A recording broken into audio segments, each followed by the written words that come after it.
Baik, di video kali ini saya akan menjelaskan soal selanjutnya, yaitu soal B. Sebenarnya di soal B ini sama persis dengan soal A di video sebelumnya, tetapi yang membedakan hanya nilai X barnya ini. Pada soal yang B, nilai X bar yang diketahui adalah 590. Sedangkan pada soal yang A kemarin, nilai X bar pada soal A yang saya jelaskan di video sebelumnya itu, nilai X bar yang diketahui adalah 585. Maka cara-cara yang ditempuh juga sama, yaitu yang diketahui adalah ini H0 mu sama dengan 600, kemudian H1 mu kurang dari 600, N sudah diketahui ya 50, H standar deviasi untuk sampel yang 45, kemudian X barnya 590 dan nilai alfanya sebesar 10%. Yang ditanya sama, yaitu ujilah hipotesis untuk menyimpulkan apakah hipotesis alternatif tersebut benar. Kemudian langkah-langkah yang ditempuh juga sama. Yang pertama ada menentukan hipotesis uji. Kita sudah tentukan di video sebelumnya, yaitu pada soal ini hipotesis uji yang digunakan adalah hipotesis uji dua arah pada sisi kiri. Kemudian H0 dan H1-nya sudah tersaji langsung di dalam soal, jadi kita tidak perlu lagi mencarinya, yaitu H0 mu sama dengan 600, kemudian H1 mu kurang dari 600. Hipotesis alternatif H0 ini berarti hipotesis alternatif dinyatakan benar, kemudian H1 hipotesis alternatif dinyatakan tidak benar. Jadi nanti kalau misalnya H0 ditolak, berarti artinya hipotesis alternatif dinyatakan tidak benar. Tetapi misalnya kalau H0 nanti diterima, maka hipotesis dinyatakan benar. Kemudian langkah yang kedua menentukan nilai alfa. Sudah diketahui ya di soal nilai alfanya itu 10%, maka ketika kita ubah menjadi pecahan desimal menjadi 0,010. Kemudian langkah yang ketiga menentukan statistik uji. Sudah diketahui bahwa X barnya itu berganti menjadi 590. Tadi di soal yang A kan 585, sekarang di soal yang B menjadi 590. Karena yang diketahui adalah standar deviasi untuk sampel, maka kita gunakan S X bar. Maka rumusnya adalah ini, S per akar N. Kemudian kita langsung masukkan angkanya ya. Untuk nilai S tadi, ini ada 45, kemudian N-nya 50. Kita taruh di sini, kita masukkan. 7,08 ini merupakan perhitungan dari akar 50 yang kita cari di kalkulator. Teman-teman bisa coba sendiri. Kemudian 45 ini dibagi dengan 7,08, hasilnya adalah 6,35. Kemudian langkah yang keempat, menghitung statistik uji menggunakan Z hitung. Karena kita sampel yang kita dapat di soal ini lebih dari 30, maka kita gunakan nilai Z dan tabel Z untuk alat bantu hitung. Ini adalah rumusnya. X bar dikurang mu 0 per S X bar. Kita masukkan ya, X barnya 590 dikurangi mu 0. Mu 0 itu sama dengan H0 yaitu 600. Kemudian dibagi 6,35 nilai dari ini. 590 dikurangi 600 itu hasilnya min 10. Kemudian 6,35 berarti min 10 dibagi 6,35 hasilnya adalah min 1,574.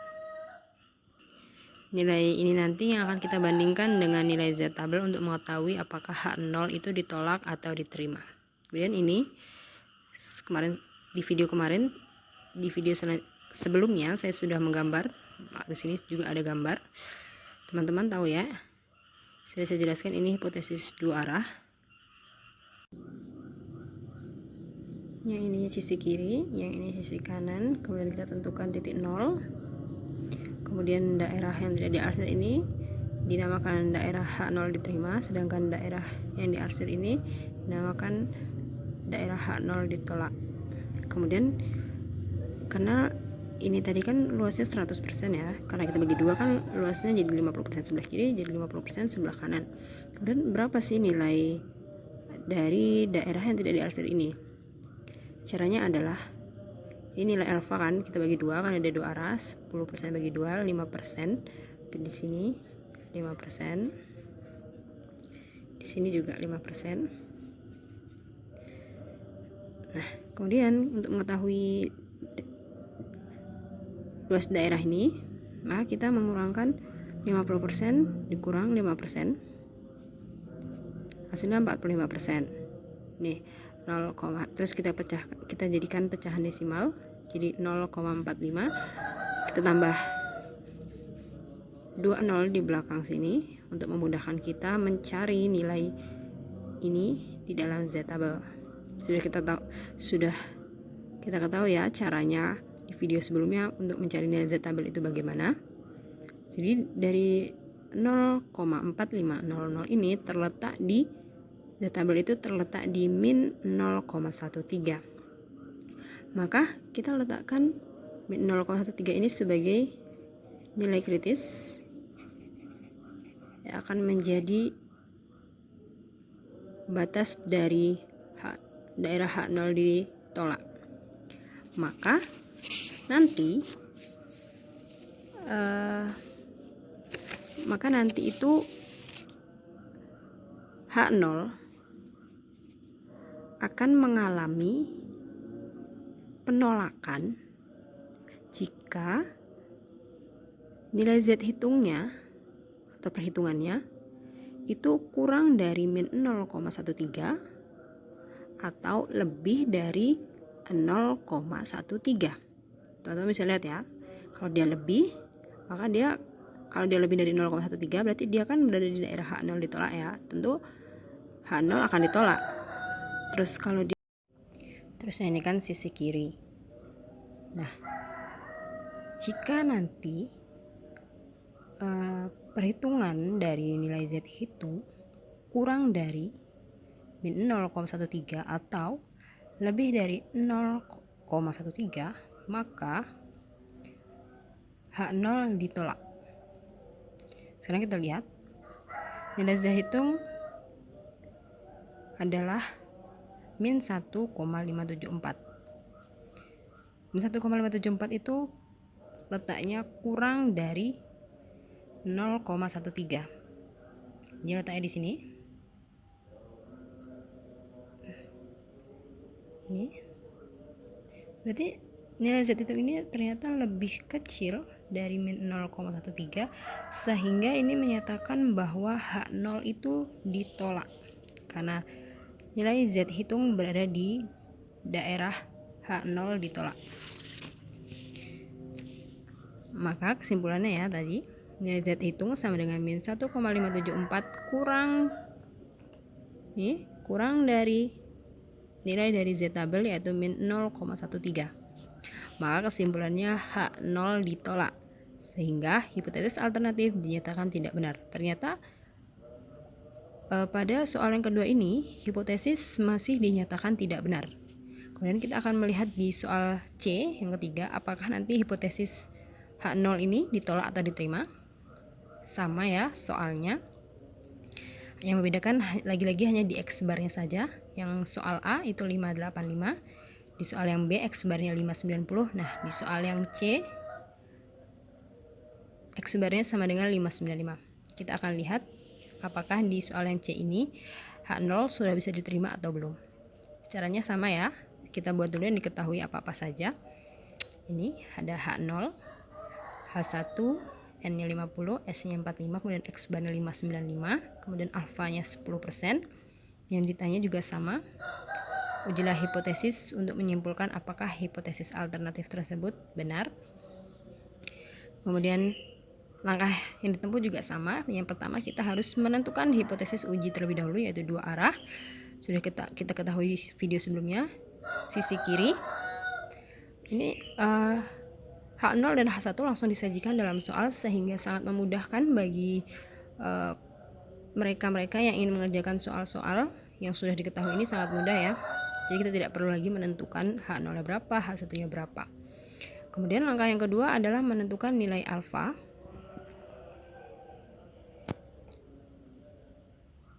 Nah, sama caranya, sudah diketahui ya, nilai alfanya adalah 10%, kita jadikan pecahan desimal menjadi 0,10%. Kemudian langkah yang ketiga, menentukan statistik uji. Teman-teman sudah tahu ya, ini hasilnya 635, dapat dari mana? Kalau teman-teman udah nonton video sebelumnya pasti teman-teman tahu ya 6,35 dari mana. Kemudian langkah yang keempat itu menghitung statistik uji. Kita pakai Z karena N-nya lebih dari 30.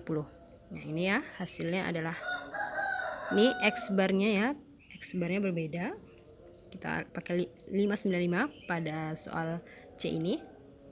Di sini hasilnya adalah min 5,635. Di sini perbedaannya dari soal-soal yang lain tadi. Min 5 dibagi 6,35 hasilnya adalah 0,79 ya. Kemudian kita hitung Z tabel. Kita gambarkan juga bentuk hipotesis ujinya. Teman-teman sudah tahu perolehan angka ini dari mana ya. 50% dikurang 5% untuk mengetahui daerah yang tidak diarsir itu 45% hasilnya. Kemudian kita ubah menjadi pecahan desimal jadi 0,45.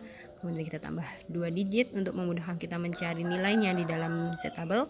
Kemudian ketika di dalam Z tabel ternyata 0,4500 itu terletak di titik min 0,13. Kemudian kita bandingkan lagi nilai Z hitung dengan nilai Z tabel, di mana kali ini nilai Z hitung yaitu sebesar min 0,79. Letaknya nyaris dekat dengan min 0,13, tetapi nilai Z hitung masih tetap berada di daerah H0 ditolak. Maka ini dikarenakan nilai Z hitung juga lebih kecil, masih lebih kecil dari min 0,13.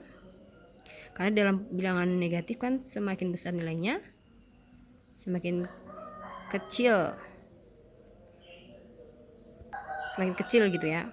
Sedangkan semakin kecil nilainya semakin besar. Kemudian kita tarik kesimpulan. Nah ini Z hitung sama dengan 0,79 ternyata masih lebih kecil dari Z tabel. Ini menyatakan bahwa H0 tetap ditolak, sehingga hipotesis alternatif dinyatakan tidak benar. Ternyata pada ketiga soal ini hipotesis alternatif dinyatakan tidak benar. Tapi teman-teman perlu diketahui bahwa ada perbedaan di antara gambar kurva dari ketiga soal berikut ini. Oh ya, yang D saya bahas dulu. Yang D kan, soal yang D itu adalah, kita lihatkan ke D yang dulu ya, ke soal yang D dulu, yaitu bagaimana jelaskan pengaruh peningkatan min sampel. Disinilah letak pengaruhnya, itu terletak pada kurva hipotesis ujinya. Mana? Sini, lihat sini. Teman-teman bisa lihat ini adalah kurva yang pertama. Di sini nilai Z hitung ketika X barnya sama dengan 585, nilai Z hitung masih sangat jauh dari nilai kritis. 0,13 ini masih sangat jauh ketika X barnya 585. Kemudian di kurva yang kedua, ini ketika X barnya sama dengan 590, kita lihat ini ya, soal yang B yang ini. Ketika X barnya 590, kita lihat nilai Z hitungnya ini sudah hampir mendekati nilai kritis. Teman-teman perhatikan ya. Kemudian di kurva yang ketiga, ini kurva ketiga yang barusan kita bahas, pada saat nilai X barnya itu sama dengan 595, ini 595, kita lihat nilai Z hitungnya ternyata sudah hampir mendekati nilai kritis. Teman-teman pasti tahu kan kesimpulannya apa? Maka kesimpulannya adalah semakin tinggi nilai X barnya, maka akan semakin besar kemungkinan